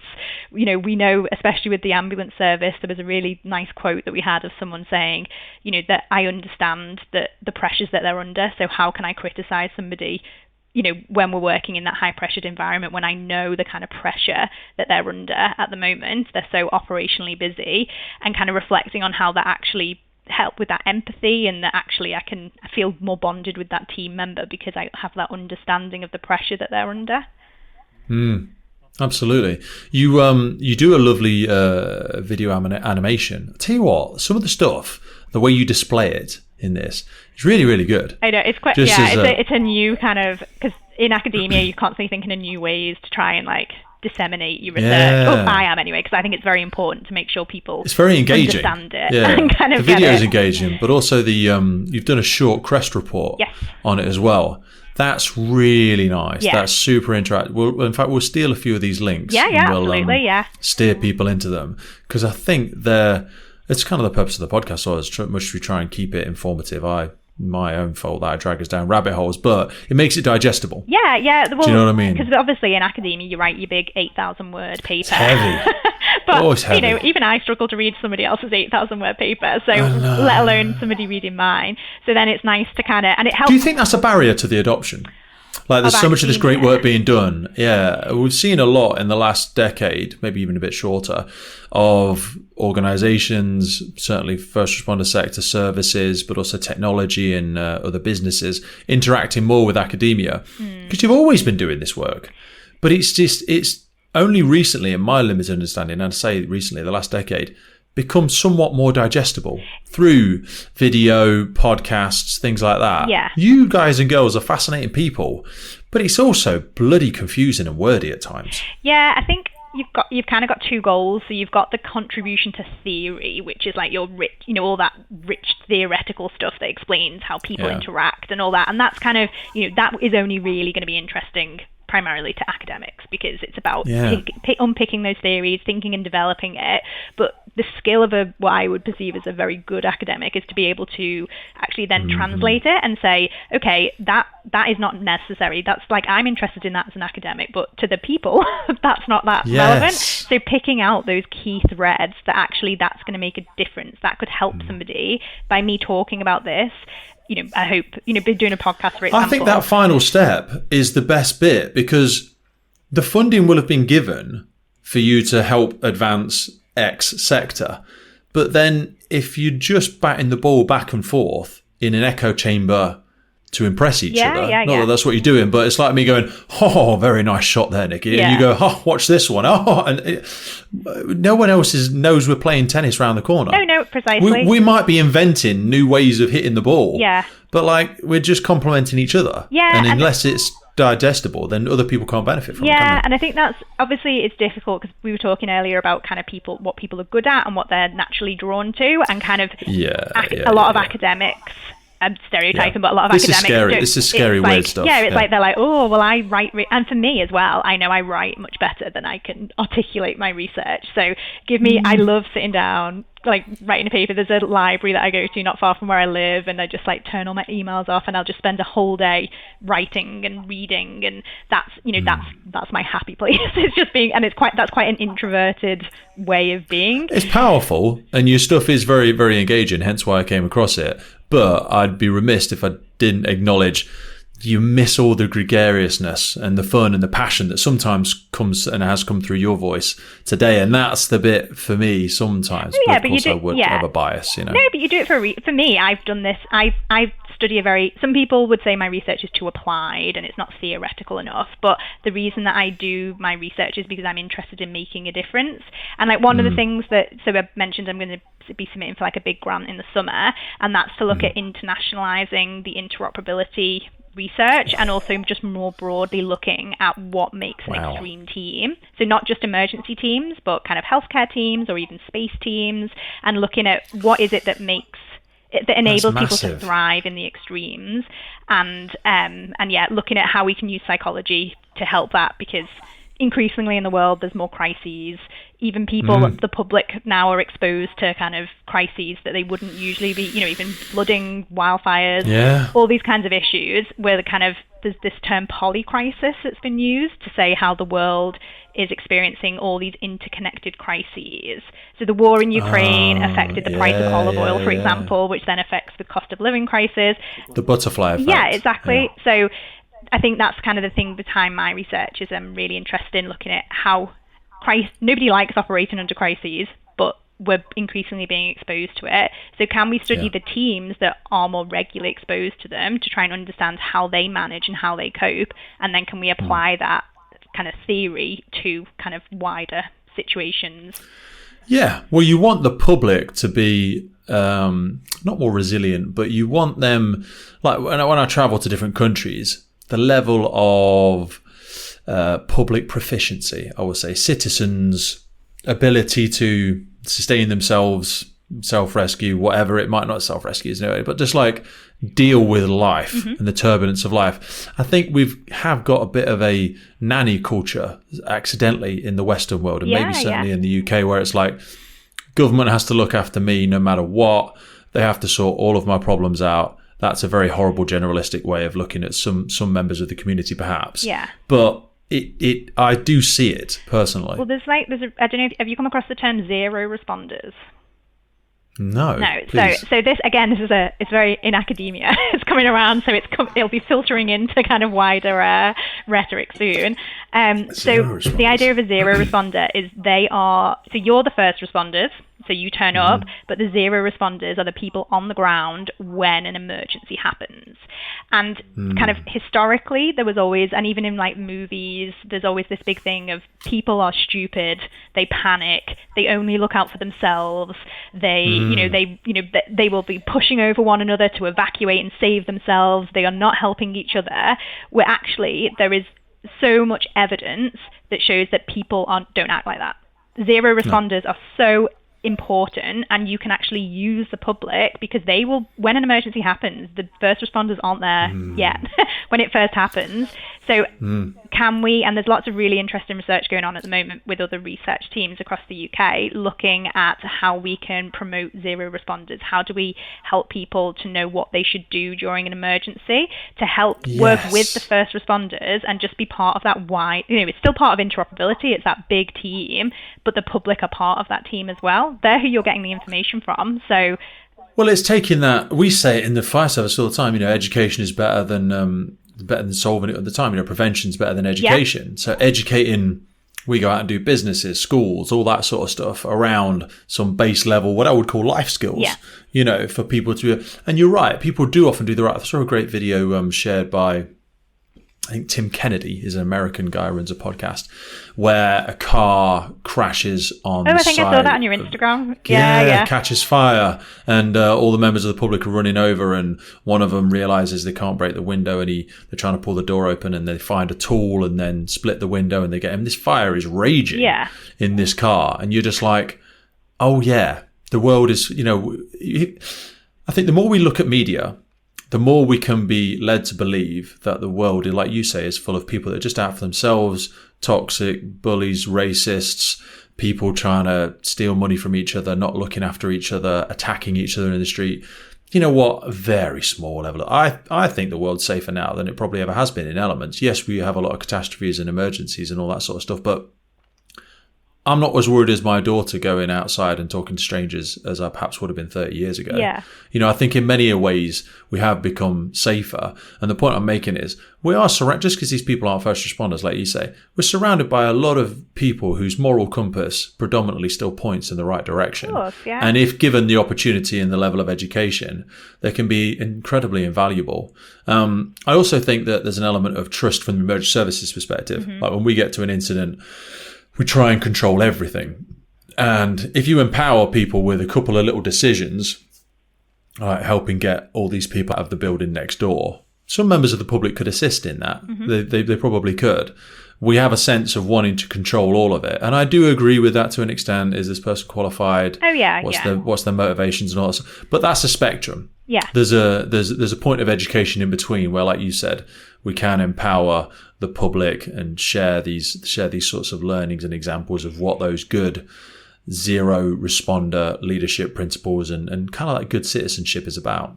Yeah, and it's that interesting distinction as well between you working in a professional capacity, so you turning up and you've got standard operating procedures that you need to follow. There's potentially legal accountability if you then make a very, you know, if you suddenly say, oh, can you help this? And then that person gets injured, or, you know, there's all these kinds of like issues that if you turned up as a member of the public, a member of the public isn't constrained by that. They just do what they want. They might be told to move and they say, no, I'm not. Like I've heard like pets, for example, like if it's, you know, evacuating people's pets are in buildings. Equine owners. We have 3 horses. People with horses are nightmares. Yeah. They jump into water to do silly things. The horse ends up hurting them usually. Yeah. Because they just don't listen. Yeah, well, I remember when I was younger, we had a dog that if you let him off his lead, he just ran. And my brother and sister always laughed. We went down to Formby Beach, and it was, you know, in the sand's really kind of soft and like wet, and Alfie, our dog, ran off into the distance, and I panicked. So got on my stomach and was trying to like army crawl to catch him. But obviously a dog, he's not sinking, so he's just jumping around. And my brother and sister were just rolling on the floor laughing, like, what are you doing? Just get off. But people act irrationally around dogs and like animals, don't they? They just they just want to save them. So but you know, the kind of understanding that and not expecting that everything can be controlled, but also, you know, people can be really helpful, and that's the whole idea. Is, you know, there used to be these ideas that everyone was a bystander and nobody helped one another, and all these, a lot of the kind of quite debunked traditional social psychology theories that shows that kind of diffusion of responsibility, and there's an element of that, but it's not as extreme as people you know, and films don't help that, you know, when you look, you know, if there's any kind of disaster films and everyone's screaming and running away. And people naturally, they don't experience those situations, so they think, oh, that's what people must act like. But social science has showed us that people don't act like that. Everyone, being pro-social is actually really like a key part of how we interact with one another. We want to help each other. So kind of thinking about how those zero responders can be incorporated within that first responder team, I think is kind of a really interesting avenue for kind of the future. So one thing I'd love to ask you about now is we were speaking there around zero responders and around what happens sometimes if the right amount of resource isn't available or it's not available in the right place. And kind of cycling back to the beginning of our conversation when we said about the hope of what we envisaged this would look like and manifest into when it was first launched and embedded, we saw through the Manchester Arena bombings and through the subsequent Kerslake report and stuff like that, unfortunate elements where perhaps we're not where we'd like to be, and perhaps the levels of success we hadn't quite achieved. I know you've done some good looking into it, and I think it's going to lead on to some of the follow-up work from yourself as well. Could you just go into any learnings that you took away from that, or that perhaps you observed from an academic perspective? Yeah, so I think obviously from the Manchester Arena, what was basically seen is people operated in silos. So the whole point of GESIP and interoperability is for the teams to all come together and work together. But what was seen is that there were silos, and that people, certainly the fire service, for example, obviously didn't even get to the arena for kind of over 2 hours. That was terrible. So there's obviously that incident happens, and obviously kind of talking about it, I'm not doing it in like a judging way. It's just kind of describing what happened. And if we think about what the goals of interoperability were, the total opposite of what actually happened. But I think some of that around kind of that we talked about in terms of this gap between, people didn't not cooperate and work interoperably because they didn't want to or they didn't like each other. Everybody, you know, everyone's intentions were obviously sound. They wanted to do as best they can, but there were issues around information exchange, around who was talking to who, what kind of, you know, phrases were being used that would kind of mean that people had to move to different areas. So there was a lot of confusion. I mean, how much, some of that is kind of structural in terms of how commands, how call centers are kind of set up and where kind of information comes through, and you know there's very complex issues around that. But I think fundamentally one of the things that what we're hoping to do with the kind of our future research is look at, can we design training in a way that enables people to kind of build their soft skills? So if they recognize that something isn't right, do they feel able to ask things? Do they feel, accountability is a big issue, so kind of following a strict procedure, that's seen as something that people feel that they need to do because there'd be negative accountability if they deviated. But then sometimes making those decisions that deviate from procedure can be seen as really heroic, and that was the best decision that was made, but you don't know that until after the incident. Hindsight, yeah. I always think of the it's a horrible analogy to give as a comparison, but like in Auschwitz, the statements always, we were just following orders. We were just following. Now, viscerally, you knew something felt wrong, and I'm not for one second pretending the first responders or anything like the horrific things that were done at Auschwitz. Yeah. But it's that, like you say, that barrier and that rigidity involved. And when things change, and viscerally you feel like, when this doesn't feel right, we're not where we should be. So for people's awareness, there was miscommunications around whether there was active shooters, whether there was secondary devices, rendezvous points got moved and not fully communicated, communication in message structures around methane and major incidents and how they should be communicated. People failed to co-locate at certain areas. And then it got down to the point where, like, there was a watch manager at one of the stations where it was a deemed rendezvous point for one of the fire stations, and his partner was a paramedic on the scene, and she was messaging, like, where are you guys? What's going on? And we were under no illusion that these people were still at the scene, even though we'd already seen ambulances arrive at the rendezvous point, not communicate with anybody, and then set off. Yeah. And it's just like, you're hearing one thing from up here, but your ground truth is like, that's not what I'm seeing. They're there. They're already there. Yeah. Do you know what I mean? So many elements there around that person not taking action themselves, again through fear of ramification. And we've got to be working together, certainly within our own organisation, like the fire service, an example. But communications issues with set up radio channels that were supposed to be working and weren't working. So the connectivity between, like, people just assume all the control rooms can talk to each other really easily.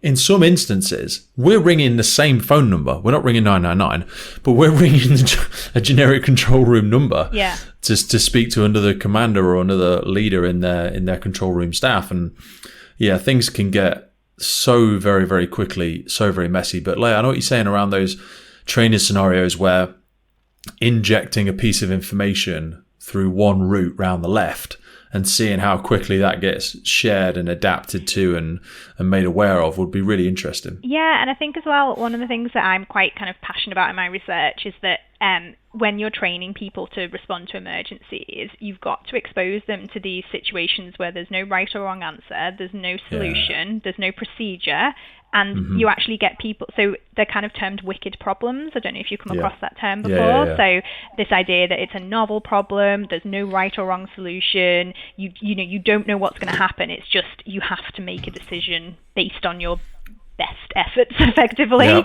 And that it's kind of, I think, exposing people to those kinds of situations in training in a safe space where they can play things out. They can say, okay, I'd do this, and then think about, okay, well, what if this had happened? What if this had happened? And get people used to being exposed to these situations where it's not a nice, I think often sometimes training can be very much testing procedures and are people able to physically do things, and actually it's less about testing people's decision making skills to get them to think about outside the box, and importantly how they then rationalize that to make sure that they follow whatever procedures, if it's operational discretion or whatever kind of term that they might use to make their decisions, thinking about how they're actually going to kind of log that to make sure that they can be held to account and can show that based on the information they had at that time, they are confident that that was the decision that they had to make. And that might be different to somebody else's decision, but as long as you've rationalized it and you've got a sound rationale, that's kind of the key, really. And kind of we've done I'd done previous research where we designed a simulation, and that was around a terrorist attack with shooters, and we had a number of teams multi-agency teams with police, fire and ambulance commanders take part in that training exercise. And we were interested in measuring kind of how fast it took them to make decisions, looking a bit at this idea of decision inertia. So whether people were redundantly deliberated over their choice and were unable to actually implement a decision.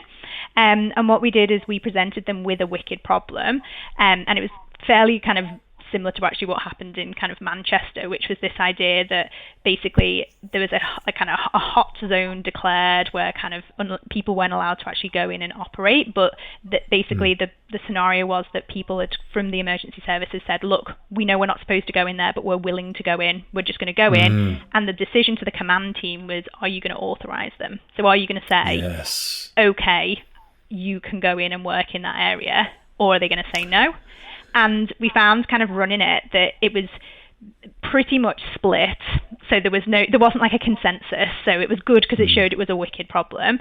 And there was pretty much split. But what was kind of really interesting with it was then, because we ran this multiple times, we were then able to kind of give people the rationale of the teams that said yes or no and the alternative kind of views, and then getting people to pick it apart, try and understand why they'd made their decision. And what happened in the scenario is, regardless of which decision they made, they then got a phone call from the chief fire officer, who was actually, the voice recording was Dan Stevens, who I know you had on your show recently. So because he was chief of Merseyside at the time when I was kind of doing my PhD. So he very kindly said, I'll do your voice recording, and the colour draining from the fire commanders. He loved it, I'll bet, yeah. So he then recorded this message and gave exactly the same rationale for what are you doing? Why have you let people operate there? The risk, they could get killed or injured. And then if they kind of did the other one, it was, why haven't you let them go in? There's people dying in there. They could be killed or injured. And it was the same rationale. And what was nice is that you played that, and during the scenario, they were like, oh God, we made this decision, and then they're on the back foot. But then in the debrief, it was like, okay, so if you'd picked the other, if you'd gone with the other route, this is the message you get. And then it was like, it's always just a nice kind of thing to show that actually that was always designed to be a decision where you're going to be held to account and you're going to be told you've done the wrong thing.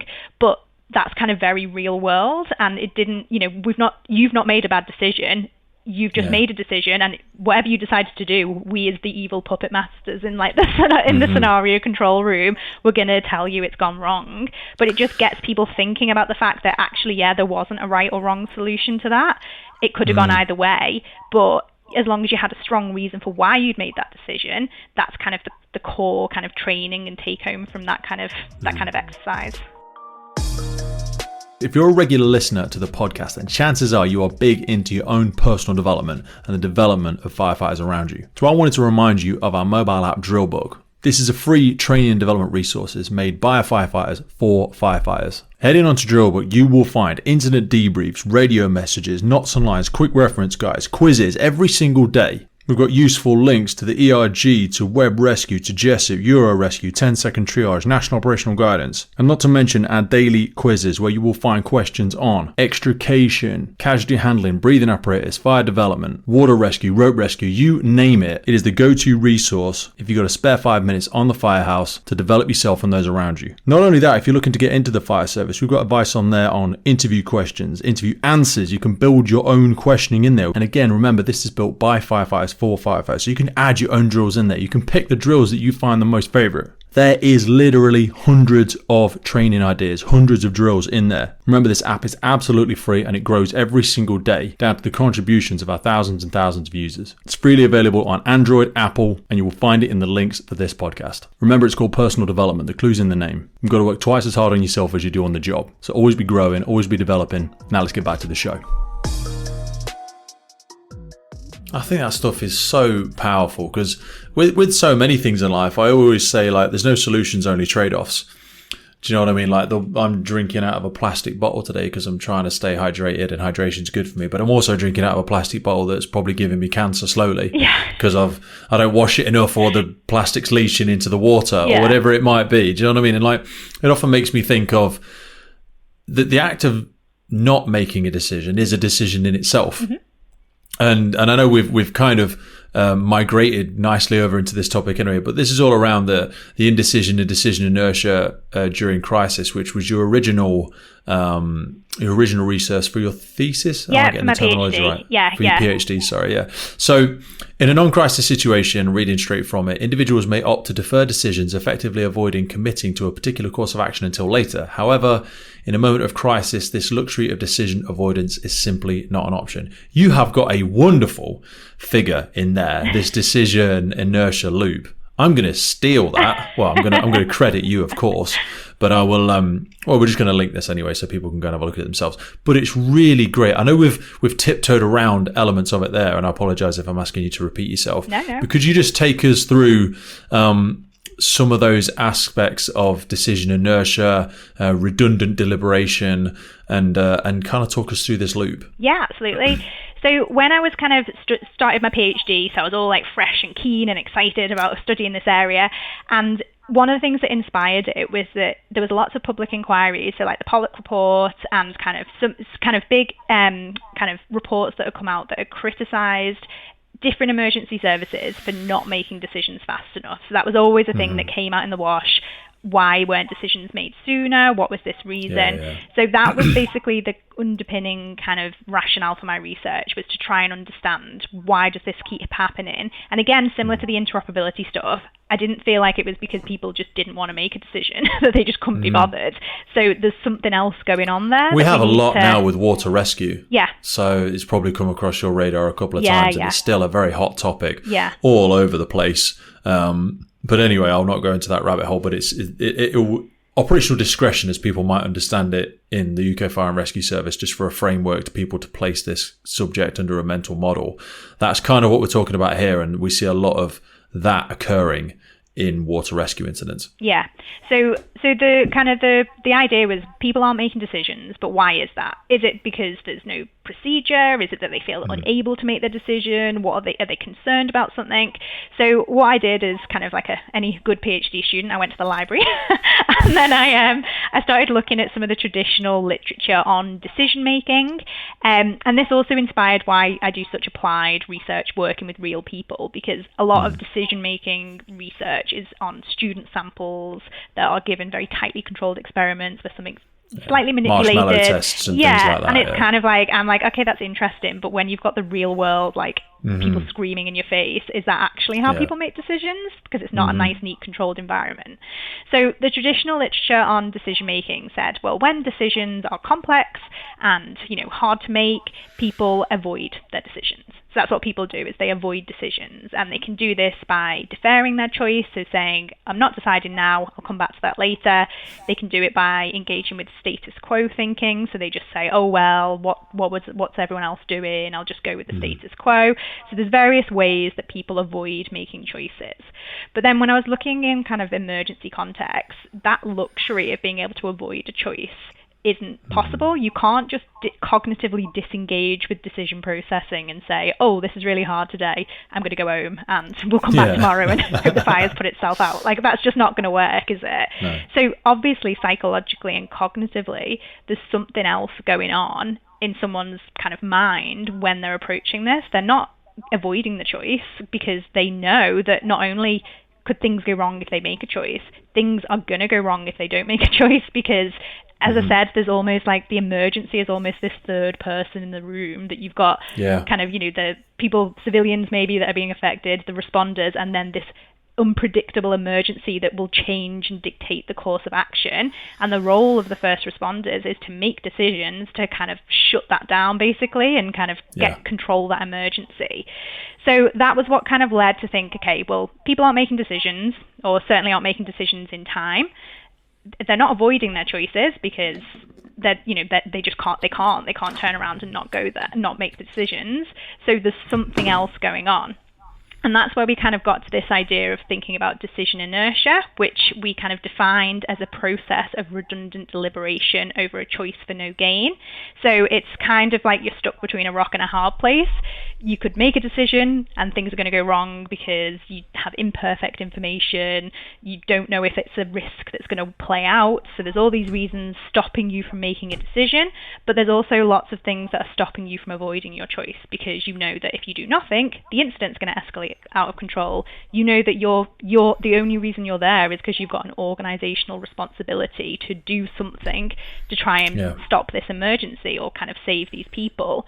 So that's kind of what we found, is that it's like this third way of kind of approaching decisions. So you can make a decision, you can avoid your decision, or you can engage in this process of cognitively active, redundant deliberation over a problem, but you're not actually, it's like you're kind of almost giving yourself that comfort blanket of, well, I'm going to ask for more information, I'm going to speak to some more people, I'm going to get more and more information, because at some point there's going to be that magic little glint that's going to tell me what I need to do, and then I can make a decision.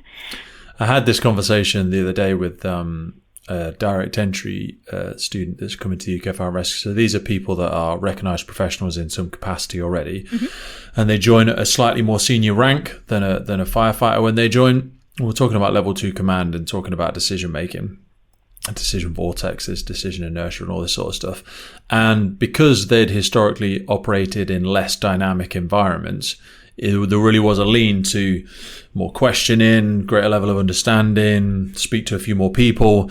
But I always said it's like trying to hit a moving target.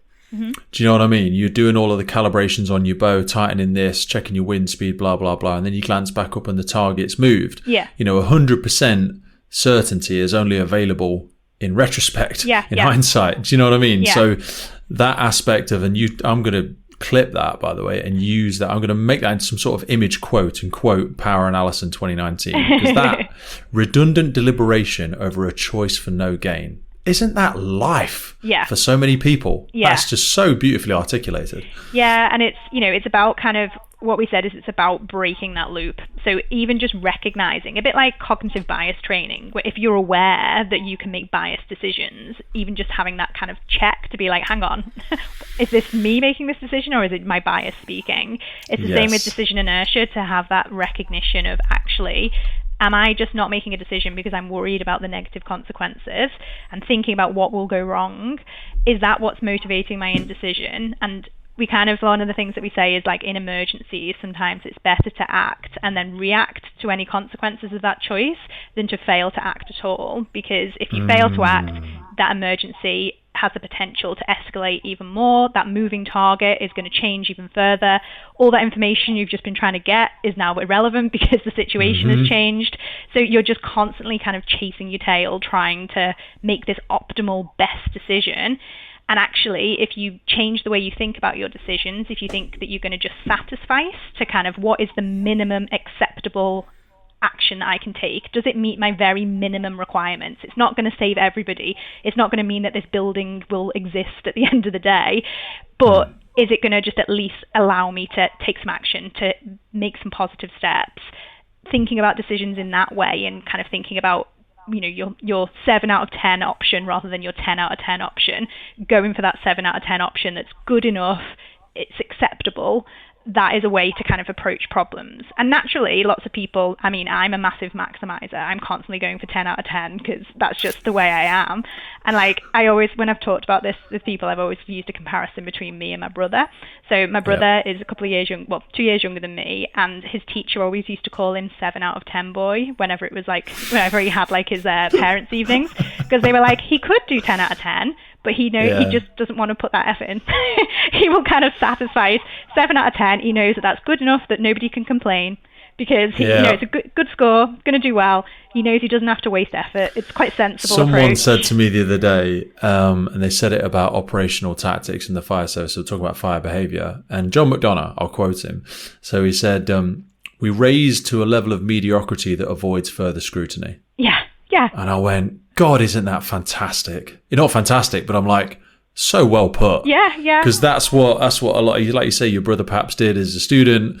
That's what often we might do in professional environments. We're like, I'd meet you good enough to avoid further scrutiny. With my brother, the joke's on me because I did the good girl thing. I went to school, got all my A-levels, went to university, studied for my PhD. He went to uni, went off travelling, had this amazing life, and then has recently just finished his PhD. So I was like, oh, so there we go. He did all the fun stuff. And you're still young enough to do all the fun stuff. Don't be like that. No, There's just lots of ways to solve stuff. I've got a 4 and a 2-year-old, so I don't know about that.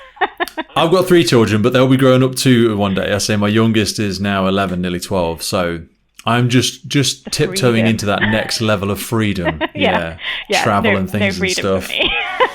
Not yet. Different type of freedom. But yeah. So when we were looking at that situational loop, and it's going to be hard to decision inertia loop, sorry. It's going to be hard to talk people through what we're looking at here, but I'll try my best and feel free to interject in different points. We will make this available in a link for people. So incident occurs. You've got the situational assessment. So you arrive, you're uncertain about what to do. So if you're uncertain, you go through option generation. Once you've generated a series of options, if you're still uncertain, you go into deliberation, and this is a lovely cyclic thing. Obviously, all of these have a yes/no option to them. But what I love about the first one, if we follow it through, so option generation, you generate a whole bunch of options. You're still uncertain. You evaluate the potential options, anticipate any negative consequences, and then if you think there is going to be negative consequences, there's still the option to do nothing, which is where a lot of people land in that decision avoidance. Yeah. And they fall back out of the loop, don't they? Yeah. But sometimes through that option evaluation, there may be no negative consequences and you just simply take action. But a lot of them, and it's so well drawn. I love stuff like this because I'm much more of a kinesthetic learner. You see it and you're like, yes, I can easily fall into that vortex of deliberation back into option generation, still uncertain, and I could just get stuck there. Yeah. Yeah, and the way we've kind of designed the figure was that you can get stuck in lots of different places. So you might think, oh, right, I know the situation. Okay, what am I going to do about it? And then you start evaluating your options, and then you're like, oh, well, actually, none of these options are ideal, and that's where you kind of start. You can then get into that loop, but then in that time of deliberating around options, suddenly the situation has changed, and now you've had to kind of go back into that. So it's this kind of loop between situation assessment, option generation. I think the most emotive bit as well is that anticipation of negative consequences. Yeah. I imagine people jump there very quickly. Anytime you're thinking of anything, it's the if then, isn't it? Then you're like, and then you jump into the option to do nothing. You go, no, I do need to do something. Yeah. So you're back straight into that deliberation, option generation. And you think you've got out of the loop, but then realized, well, I can't do nothing. So I've got to do something, and back in you jump. Yeah, and that's precisely the key of decision inertia, that it's not that there are negative consequences for doing nothing, and you're very aware of that. So you don't have this thing where you just disengage and say, oh, I'm going to come back to this later. You can have decisions in everyday life that you think, oh, what am I going to have for lunch today? And you kind of think, oh, I don't know, I'll think about that later. But you're not trapped in this cycle of, oh, well, if I don't make a decision, something bad is going to happen. So it's kind of this idea that, but in an emergency, that is exactly the situation that you've got. That if you don't do something, you pop your head in the kitchen and you're like, you close the door and there's a fire in there. You're like, oh my God, I'm going to do that. So I can't do that. I should run out the front door. Shit, I can't do that. Imagine if you're a kid and you're like, Mum and Dad, I'd be fucking furious. I need to do something about it. Yeah. So you're like, I'm going to do this. I'm going to do this with this. Okay, ready, go. Open the door. Shit, it's gotten bigger. Yeah. Oh God, close the door. Right, no, I can't do that anymore because I can't actually get to the extinguisher on the side of this. What I'm going to do is, and then round and round you go. Exactly, and that's kind of the idea is that we say is that, well, it's better to do something, and if you do something and things go bad, that's fine, because you don't, you only know that with hindsight.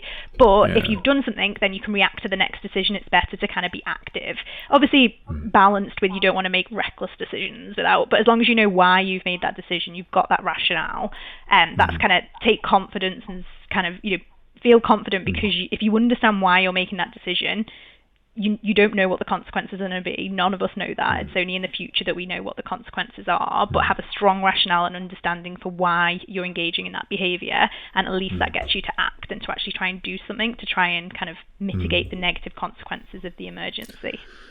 I know we've kind of alluded to a couple of them there, but you did in the article, in the research study, identify 5 nice key ways to break this loop. If you could take us through a couple of all of them, if you can. I want to be respectful of your time, but I think it'd be really nicely not to leave people stuck in that analogy as they probably cycle through in their head and go, well, how would I solve that? And they might go, oh, well, I'm a big roughy tufty police officer or firefighter, so I just smash it out of the park. But for a lot of people, even in simplistic day-to-day tasks, as we've already alluded to, going to lunch, or when am I going to eat, or where am I going to spend this £100 that I've only got left in my bank account? Do you know what I mean? Yeah. How to break that loop. So when we were kind of designing this theory of decision inertia, we wanted to think about some of the things that contribute to decision inertia, but also kind of how we can use those contributors to understand how we can actually reduce decision inertia. So one of the things that we kind of found is that decision inertia is going to increase when information about the decision problem is ambiguous. So obviously if we don't have information, then we're going to not want to make a decision because we don't feel like we have enough information to make that decision. So obviously, this sounds like a kind of very simple solution, but finding mechanisms to share information more effectively is really important. I mean, interoperability and communication between multi-agency colleagues, that's one way to try and mitigate that. Technology could be a way to try and help improve information sharing, but just acknowledging that in order to escape this decision inertia loop, having more information is really key. I always used to say paint good for me. In fact, I still use it sometimes. Or paint done. And I it wasn't mine. I stole it from somebody else. I can't remember who. I apologize. But like, if you said to me, Pete, I need the research ready for my meeting on Tuesday, that's the task. Yeah. And I'm like, right, paint done for me. So fill that with colours and detail of what done. So Pete, my meeting is on Tuesday morning at 9 a.m. I want this in an Excel sheet format, and I want it at least 24 hours before, and I want it to include these 5 pieces of information, and I want a summary. So I'm going to need that before 9 a.m. Monday morning. Yeah. And I want it via email. Yeah, so having that is really, you've painted what your expectation of what you said was. Because I could just go, it's in the post. Yeah. And it's 27 pages of handwritten scribbles. Yeah. And you're like, exactly. That doesn't work. Yeah, and having that kind of clear information is kind of really key to, know how to share that information. And related to that, kind of the second kind of thing, contributor to decision inertia, was around social or team uncertainty. So kind of not understanding the roles of people around you, not knowing who to ask if you want information, who to approach. And again, that kind of ties in quite nicely with the interoperability stuff around looking at ways that we can build our understanding of knowing what the police commander is going to do in this situation. What are their competing priorities? So, often at traffic type events, the police are really concerned about getting the kind of the traffic moving. So even just having an awareness that is a priority, it kind of addresses almost an elephant in the room, that you can kind of talk about that and say, okay, I know that's your priority. However, we need to operate safely. We can't have people at risk here. And just communicating that's just kind of really key. Yeah. That is a shared priority of mine as well. It's just not up here at the moment, but it is something I'm eager to get done at the earliest opportunity. We've almost got our ranked priorities. Like, this is really key, but right now, this one trumps because we want this one to be right at the top. So, so that's kind of the second thing, was around kind of alleviating team and social uncertainty can help break that decision inertia loop. We also kind of said about how goals can influence decision inertia. So when goals, especially again in team settings, can be conflicting, which is kind of what we've talked about there. And one of the things that we found in a previous research study is around the save life goal and what that actually means to the different emergency responders. And what we found is that although it's great to have this goal that, we're all here to save life, if that goal means something different to the different emergency services related to their priorities, everyone starts running off in opposite directions and you're not working well together as a team. So an example is this kind of counterterrorism simulation that I've run before in the past. And we asked people, did you think your goals were cohesive between the 3 services? And everyone said, yep, really cohesive. We all wanted to save life. And then we were like, okay, well, what was that? What did that goal mean? And then the police wanted to neutralise the threat. fire service wanted like safe working practices because we'd put a fire in there and there was all kinds of complex details for the fire service. Paramedics just wanted to get their hands on patients and get them treated or to the hospital. Now those three things can't all happen at exactly the same time, because the police, to neutralize the threat, are going to say you need to stand back whilst we deal with this situation. So although if everyone turned around and just said, what are we going to do? We're going to save life. And you don't go into that specific around, okay, but how are we going to achieve that? What are those objectives? Your goals very quickly are conflicting and you're arguing and you're, again, decision inertia. You're not making decisions because you're trying to debate and think about whose goal takes priority. What do we need to do? So that's kind of another... I always think, like, you take kids into a room and you say, right, kids, there's some toys in the room. The goal is have fun. Yeah. And you put some toys in the middle of the room on the table and all of them run in there. All of a sudden, one of the kids is throwing a brick through the window. The other one's drawing on the wall. Yeah. And only one of them has gone to play with the game that's on the table. I know, yeah. And you're like, well, I thought we were just going to have fun. I know, yeah. It's like all the toys and they play with the washing basket or something like that. Yeah. It's just it, isn't it? So kind of making sure that goals are really clear, and especially in those multi-team systems, that's a really key way to try and reduce decision inertia. We also kind of recognized that experience is really important. So you're more likely to show decision inertia if you're less experienced in a situation. So, and that could be kind of that you're more junior. So maybe you've just not experienced these kind of situations. Maybe it's your first day as a commander and suddenly, you're overwhelmed by this experience, by not feeling that you've got the experience or understanding, or certainly even if it's a confidence thing, that kind of influencing and you checking yourself rather than kind of feeling you're able to implement a choice. And when I did some research as well to look at kind of decision inertia in more detail, and also asking really experienced commanders who were able to reflect on it, but also then were at a point where they've obviously been able to manage it, because otherwise they wouldn't kind of be in the position that they're in. And a lot of them kind of reflected on the fact that they just drew strength from kind of confidence that they're in their role for a reason. So people would say, well, I've been in this job for 30 years. There's a reason why I'm in this job. I know what I'm doing. And kind of that confidence from that experience was kind of really key. I think there's less tangible elements as well, which is harder to measure around people's personal life as well, isn't it? Like, you as a mum, you'll have had a million wicked decisions all the time. Like, I'm here with these two kids. I can't just fucking leave. Yeah. Someone's got to solve this problem. They do need feeding. They do need to sleep. I do need to make money to give them life. Like, and even an entrepreneurial aspect, if someone's ever ran their own business or anything like that, you get a much stronger decision-making muscle and self-confidence muscle, because you have to. Yeah, absolutely. You have to. You can't not do it. Do you know what I mean? And those elements, people that are parents or have been through a personal setback or something like that, they often make really great leaders. Yeah. I think. Not saying that every great leader has to have kids, but I certainly think it can help. Well, yeah, from my personal experience since having kids, I've realised that, like, I used to be very, like, I had to control everything. I planned my day. I would have everything kind of structured and nothing would kind of disrupt that, because I was my own boss, because I led my life. And then you have kind of two small people that are like, like last night I had to go to bed at 9 because my 2-year-old woke up and wouldn't go to sleep in her cot. So I was like, well, I'll just go to bed and she can sleep with me.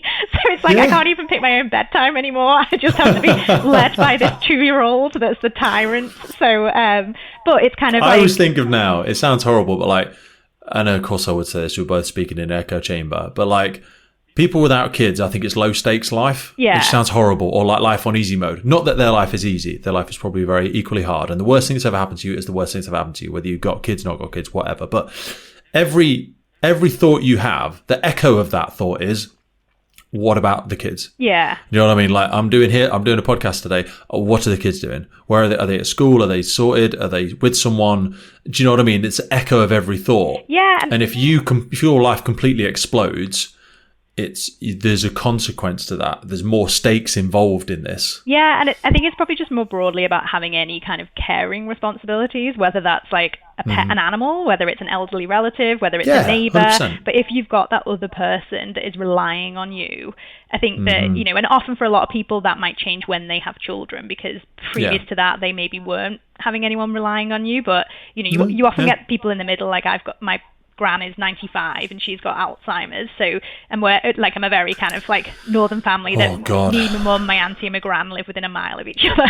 So we're all kind of on hand. That's a huge thing for a family to go through. That is huge. But it is one of those that like, you know, you need to, my mum's gone on holiday today and my dad have like gone off, and it's all okay, what are we doing with you, gran? Who's going round? Who's doing this? And it's kind of, you know, it is the stress in order to relax. Because she might not eat, or depending where she is in her illness, she might not wash or eat or anything for 7 days if no one goes to see her. Yeah, exactly. And I think but I think that, you know, having those kind of responsibilities makes you a more resilient person. And like there's lots of things that are probably before me. Like one of the big things happened with me once is I broke my hip a couple of years ago, and it was actually, I was running a marathon, and around mile 21 I became in a lot of pain. You broke it on the marathon? Yeah, it was like a stress fracture, Christ. My femur. But around mile 21 I was like, oh, this is really hurting now, and I kept kind of like running a bit and then trying to walk and then running, and somehow my adrenaline got me across the finish line and then collapsed on the floor. And I remember there was a paramedic on a bike who just kept looping around me being like, are you all right? And I'm like, I'm fine. Circling you. I'm fine. I just need to have a bit of paracetamol. So eventually got across the finish line. Obviously went to hospital, was on crutches for like 16 weeks, and it was a nightmare. But that was the first time that something had like hit me. Like I'd been, you know, very like, oh, I've studied hard, done well, gone to university, done all this. And then suddenly it was like, oh, I can't drive. I can't do it. And it was not a nice experience, but actually you learn a lot. And it was, you know, like for me, I was like, okay, scary, isn't it? I snapped my patella tendon on my right knee 18 months ago. And it's the first time since I was a child where I felt scared. Yeah. Like I was scared I was going to fall down the stairs. I was scared of my dogs running into me and hurting me and re-injuring it. And like I'd felt vulnerable for the first time in ages. Yeah. But these are all kind of like, you know, experiences that we have that get us to kind of be more resilient decision makers and realize that we've got our plan A's that are super, super perfect, but then something can just happen for whatever reason, and then suddenly you're having to adapt the way that you approach problems and the way that you would normally. It's like forced efficiency as well, isn't it? If you like, before you had children, you might have taken you half an hour, 40 minutes, an hour, I don't know, whatever, to get ready in the morning. Yeah. And you're like, well, now I've got 10 minutes. Yeah. So what's the least viable product of getting ready? Oh yeah, what's where I still feel and look good enough and confident enough? Yeah. What's the shortest version of that I can do? Yeah. And it's like forced efficiency. Of course it is. Yeah. No, you got to adapt. But yeah. The last one, was being aware of individual differences in cognitive processing styles. Yeah. So the last kind of thing that we identified is that there's individual differences in how people approach problems. So one of the kind of big things that affects decision inertia is around there's lots of ways that you can measure individual differences in how you approach problems. And I mentioned earlier about kind of maximizers are people that tend to always want to have the best. They want to kind of do their very best. They want to kind of always maximize the end result of everything that they have. And kind of society sometimes almost celebrates maximizers because they are like high achievers, overworkers, doing their very, very best. And it's seen as like, oh, well, aren't they the very best because they're working so hard? Where actually what we've kind of seen in emergency situations is it's the maximizers that are stuck in these decision inertia loops because there is no gold star answer, there's no A+ result, there's no kind of nice option that they can pick that shows that they have made the maximized choice. And actually it's the satisficers, so it's the ones that are willing to kind of say, okay, it's not the best, but it will do. It's minimum standards. They can actually make the decision. And it's kind of, even if you're naturally, so I'm naturally more of a maximizer, but through doing my research, I am aware and, you know, reflecting on like having kids that actually sometimes you just need to go with, okay, what's the bare minimum? What can I do just to move forward? But it might not be the bare minimum, but like I always say, don't let great be the enemy of perfect. Yeah. Or don't let progress be the enemy of perfect. Yeah. Don't let safe be the enemy of perfect. Because in these incidents, you know, perfect is not even an option. Yeah. Unfortunately, there's just two. It's like trying to herd cats. Yeah. You're never going to get all them ducks in a row. No. Do you know what I mean? They'll bomb burst as soon as you've barely got any one of them listening. Yeah. So it's making sure that you can reach that bar of good or even great. You know, perfect is a wonderful aspiration, but it is aspirational. Yeah. Yeah, exactly. And it's kind of recognizing that there's individual differences in people's tendencies to approach problems. It doesn't mean that they're always going to approach problems in that way, but just trying to understand kind of certain people might be better or less suited. I'm not a big advocate of like personality tests to put people into boxes or anything like that, but just even, I'm aware that that is a way that I tend to approach problems. But over the years, I've developed ways to kind of say, oh, well, actually, do you know what now, especially like since having kids, I don't have time anymore. So it just has to be as good as it can be in the time that I have to do something. And then and then that article needs to be submitted or whatever it is. So kind of aware of those traits that might mean that you're more susceptible to engage with decision inertia, but that's not the be all and end all in saying, well, those people are not good decision makers. It's just recognizing that they might have a tendency to engage with that process, but we can put things in place to try and kind of mitigate that. Nikki, I've absolutely loved that conversation. No BS. I think that is fantastic. I can just envisage, I've written several notes there, envisage people skipping back to different elements of this conversation because we went in some fantastic directions. I think a lot of your work really lovely maps over as a beneficial template for people to really have a holistic understanding of how they adapt to those pressures, how they, try and deal with those wicked problems, and also how that expands out to other organizations under the principles of Jessup and other stuff like that. We are going to put a number of links underneath here. So if people look underneath, they will see a link to Dr. Nikki Power, drnikkipower.co.uk. There's the research in there. There's a Psychology of Emergency Services and Interoperability that we spoke about. Be sure to check out the CREST report for sort of the highlight, and then you can delve deeper into that. There's some great links in there with some stuff from Paul Gill as well as some of the decision making during emergencies work that yourself have done, and with Jennifer Alcock as well. And then finally, as we finished off with there, that indecision and decision inertia during crisis, will make that, that imagery is available. I think that's a really useful template for incident command instructors to probably have as a thought exercise in their presentations. It's the first time I've actually seen it, and I've done incident command courses in a variety of different places up and down the UK, and I've never seen that. I've seen a decision vortex, nice little pictograph, but I've never seen the decision inertia loop, and I actually think that one's probably more relatable. Yours is. Good to know. Because I'll use that in the future. Seriously, because this stuff is older for you, because it was part of your original work a long time ago. We all do this, and I think like we have episodes that get listened to from 3 years ago, and someone says, I've just listened to so-and-so, and I'll be like, who? Yeah. And they'll be like, oh, it's episode 50. I'm like, bloody hell, that was 3.5 years ago. Yeah. But this is new. People come across, and even isn't it? Yeah. Off the back of this will be new to. And also, I would say to you, like, as I alluded to earlier, there's a lot of people getting into the emergency services now, a lot of people going through promotion, a lot of people retiring. So similar to the Jessup analogy, we have to be willing, which you've done a wonderful job of today, to reinforce and reiterate and reintroduce or introduce for the first time a lot of this stuff to people that are unfamiliar with it. I want to not leave people warm without a place to go. So they've got those links.